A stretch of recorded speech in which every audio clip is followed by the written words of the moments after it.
Hello and welcome to Sakshi TV. Allu Arjun ఈ పేరు వింటే రెండు తెలుగు రాష్ట్రాల్లో కుర్రకారుకు పూనకాలొస్తాయి. మల్లు అర్జున్ ఈ పేరు వింటే కేరళలో ఫ్యాన్స్ ఊగిపోతారు. వీడు హీరో ఏంట్రా అనే స్థాయి నుంచి హీరో అంటే వీడురా అనే రేంజ్కు చేరుకున్నారు బన్నీ. అగ్ర నిర్మాత తనయుడిగా, అగ్ర కథానాయకుడి మేనల్లుడిగా ఎంతో బరువు బాధ్యతలతో ఇండస్ట్రీలోకి అడుగుపెట్టి అహర్నిశలు శ్రమించి సినీ మార్కెట్లో తనకంటూ ఓ ప్రత్యేక ఇమేజ్ను క్రియేట్ చేసుకున్న నటుడు బన్నీ. ఆడా ఉంటా ఈడా ఉంటా అంటూ అటు క్లాస్ ఆడియన్స్ ను ఇటు మాస్ ప్రేక్షకులను మెప్పించే సత్తా ఉన్న హీరోగా ఇండస్ట్రీలో నిలబడ్డారు. నేడు తన పుట్టినరోజు సందర్భంగా ఈ స్పెషల్ స్టోరీ ఒలుకేద్దాం. ప్రముఖ నిర్మాత అల్లు అరవింద్, నిర్మల దంపతులకు 1982 ఏప్రిల్ 8న చెన్నైలో పుట్టిన అల్లు అర్జున్ 18 ఏళ్ల వరకు అక్కడే పెరిగారు. ప్రాథమిక విద్య కూడా అక్కడే ముగిసింది. తాత లెజెండరీ కమెడియన్ అయిన రామలింగయ్య, మామ మెగాస్టార్ చిరంజీవి, నాన్న స్టార్ ప్రొడ్యూసర్. ఈ నేపథ్యంలో బన్నీ తెరంగేట్రం సులువుగా జరిగిపోయింది. 2003లో గంగోత్రి సినిమాతో దర్శకుడు రాఘవేంద్రరావు బన్నీని ఇండస్ట్రీకి పరిచయం చేశారు. మెగా కాంపౌండ్ నుంచి వస్తున్న హీరో కావటం, అప్పటికే విజేత, స్వాతి ముత్యంలో బాలనటుడిగా కనిపించడమే కాకుండా చిరంజీవి సినిమా డాడీలో డాన్స్ చేసి మెప్పించడం వంటి అంశాలు బన్నీకి కలిసొచ్చాయి. దీంతో గంగోత్రి విడుదల సమయంలో థియేటర్స్ అన్ని హౌస్ఫుల్ బోట్లు పట్టాయి. ఇందులో ఆయన నటనకు ఎవరూ పేరు పెట్టలేదు. కానీ లుక్ పరంగా భారీగా ట్రోల్స్ ఎదుర్కొన్నాడు. అయితే వాటికి తను కుంగిపోలేదు. పైగా వాటిని సంతోషంగా స్వీకరించడమే కాకుండా తనను తాను మార్చుకున్నారు. తొలి చిత్రంలో సింహాద్రిగా కనిపించిన ఆ కుర్రాడేనా ఈ ఆర్య అంటూ తెలుగు సినీ జనమంతా నోరాళ్ల పెట్టేలా చేశాడు. టాలీవుడ్ బెస్ట్ డాన్సర్ గా అప్పట్లోనే చిరంజీవితో ప్రశంసలు అందుకున్నాడు బన్నీ. గంగోత్రి, ఆర్య, బన్నీ సినిమాలతో హ్యాట్రిక్ పూర్తి చేశాడు. తొలి 3 సినిమాలతో వరుస హిట్లు అందుకున్న అతి కొద్ది మంది హీరోలో అల్లు అర్జున్ కూడా ఒకరు. తర్వాత వచ్చిన హ్యాపీ కొంత నిరాశపరిచిన తన నటన పరంగా మంచి మార్కులే పడ్డాయి. ఆ వెంటనే దేశముదురుతో సూపర్ హిట్ కొట్టాడు. ఈ సినిమాతో తెలుగులో తొలి 6 ప్యాక్ హీరోగా చరిత్ర క్రియేట్ చేశాడు. ఆ మరుసటి ఏడాది పరుగుతో తన నటనను చూపించారు. వరుడు, వేదం, బద్రీనాథ్, జులై, దువ్వాడ జగన్నాథం, రుద్రమదేవి లాంటి సినిమాలతో తనలోని కొత్త కోణాన్ని ఆవిష్కరించడం బన్నీకే చెల్లింది. ఫలానా సినిమాలో క్లైమాక్స్ లో మీ పాత్ర చనిపోతుంది, నటిస్తారా అని ఏ స్టార్ హీరోనైనా అడిగితే వెనకడిగేస్తుంటారు. కానీ ఆ విషయంలో వేదం కోసం బన్నీ ముందడిగేశాడు. రుద్రమదేవి సినిమా చిక్కుల్లో ఉందని తెలుసుకున్న అర్జున్ పారితోషికం తీసుకోకుండానే గోనగన్నారెడ్డి పాత్ర పోషించి ఆ సినిమాకు హైప్ క్రియేట్ చేశాడు. దీంతో తనలోని మరో కోణాన్ని చూపించాడు. అల్లు అర్జున్ కు చిన్నప్పటి నుంచి డాన్స్ అంటే ప్రాణం. ఆయన రూమ్లో కేవలం 2 ఫోటోలు మాత్రమే ఉంటాయని, ఒకటి మైకేల్ జాక్సన్ది, మరొకటి చిరంజీవిదని, వాళ్ళిద్దరిని చూస్తూ తాను డాన్స్ నేర్చుకున్నానని ఆయన గతంలో ఓ ఇంటర్వ్యూలో చెప్పారు.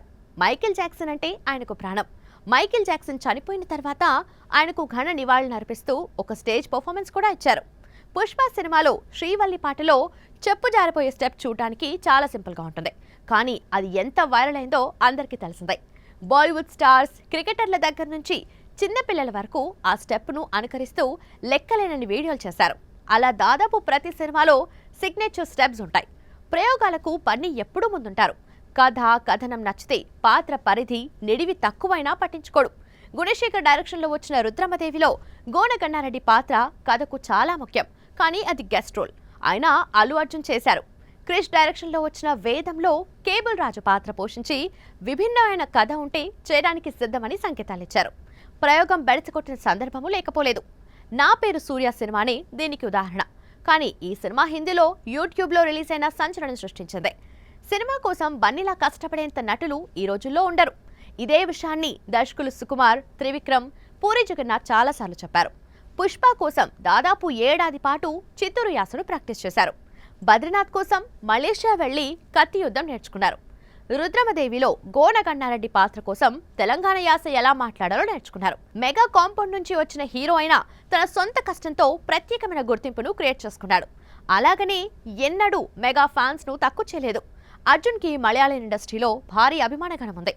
మలయాళ హీరోలకు ఉన్న క్రేజ్ మలయాళంలో బన్నీ సొంతం. అక్కడంతా తనను మల్లు అర్జున్ అని పిలుస్తారు. పుష్పతో ఇప్పుడు పాన్ ఇండియా స్థాయిలో అభిమానులను సంపాదించుకున్నాడు. ఈ సినిమాతో బన్నీ క్రేజ్ ఖండాంతరాలను దాటేసింది. సినిమాతో సంబంధం లేని ప్రముఖులు కూడా ఏదో ఒక సందర్భంలో నీ అవ్వ తగ్గేదేలే అనే డైలాగ్ను గుర్తు చేయని సందర్భము లేదు. ఇంత రేంజ్కు చేరుకోవడానికి బన్నీ ప్రధాన కారణం టాలెంట్. కంటెంట్తో పాటు టాలెంట్ ఉన్నోడికి ఎక్కడైనా తిరుగులేదని తన జీవితమే ఉదాహరణ. సినిమాలు, షూటింగ్లతో పాటు వ్యక్తిగత జీవితానికి కూడా అధిక ప్రాధాన్యతనిస్తారు అల్లు అర్జున్. ఎంత బిజీగా ఉన్నా సరే వీలు కల్పించుకుని మరి భార్య పిల్లలతో గడిపేందుకు సమయం కేటాయిస్తారు.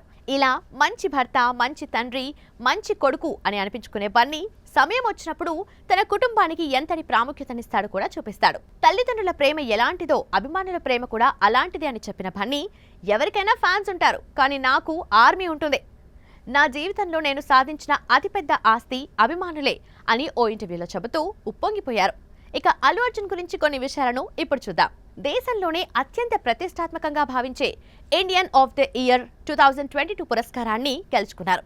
ఈ అవార్డు అందుకున్న తొలి దక్షిణాది నటుడిగా బన్నీ రికార్డ్ సాధించారు. 2 సైమా అవార్డులతో పాటు ఒక ఫిల్మ్ఫేర్ అవార్డు అందుకున్న నటుడు అల్లు అర్జున్.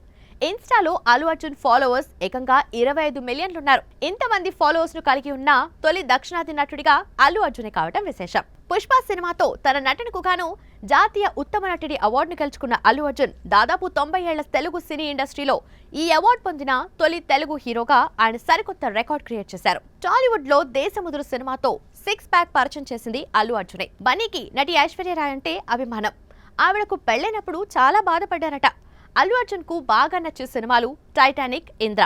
ఇప్పటికే చాలా సార్లు ఆ సినిమాలు చూశారట. 2021లో అత్యధిక వసూళ్లు చేసిన భారతీయ చలనచిత్రంగా Pushpa the rule record create చేసింది.